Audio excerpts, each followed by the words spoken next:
This weekend, Easter celebrations come with cautionary words. Please be careful. Right now, I'm scared. Health experts warning of a fourth wave. But how would this version stack up to past surges? First up, cases, which are rising nationally. But miles from the winter surge that peaked at over 300,000 in one day. Right now, the weekly average is 64,000 infections a day. It's about an 8% bump from a week ago. This is about where the peak of the summer wave was last summer. So there are a lot of infections happening right now, but it's nothing like the horrible surge that we saw over the holiday. But still a lot of infections, more than 1,000 Americans dying every day. We are not out of the woods. There appears to be a strong geographic component. Of the 27 states on the rise, the vast majority are in the Midwest and Northeast, especially Michigan and New England. On the flip side, states in the South are dropping, many without mask mandates, including Texas.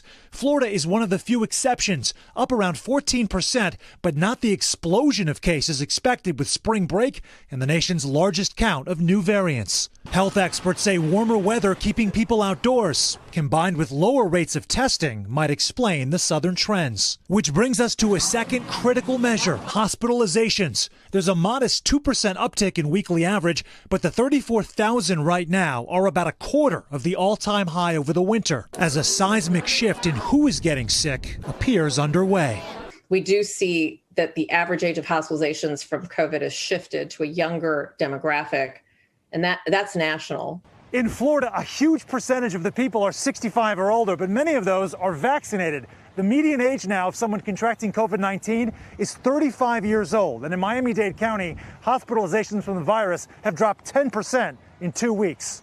In Massachusetts, the Department of Health says people under 40 now make up the majority of new cases. As for coronavirus deaths, those are dipping slightly, about 850 a day, off a high of almost 4,400 in January, with fatalities in nursing homes falling dramatically. Right as vaccines inject unbridled hope, health experts say countries like Israel and the UK saw cases plummet when vaccinations reached about 30% of the population. The U.S. just weeks away from that, with 1% of all Americans getting a dose every day. And Sam, you mentioned cases are up a little in Florida, but what about the fear of a massive surge from spring break?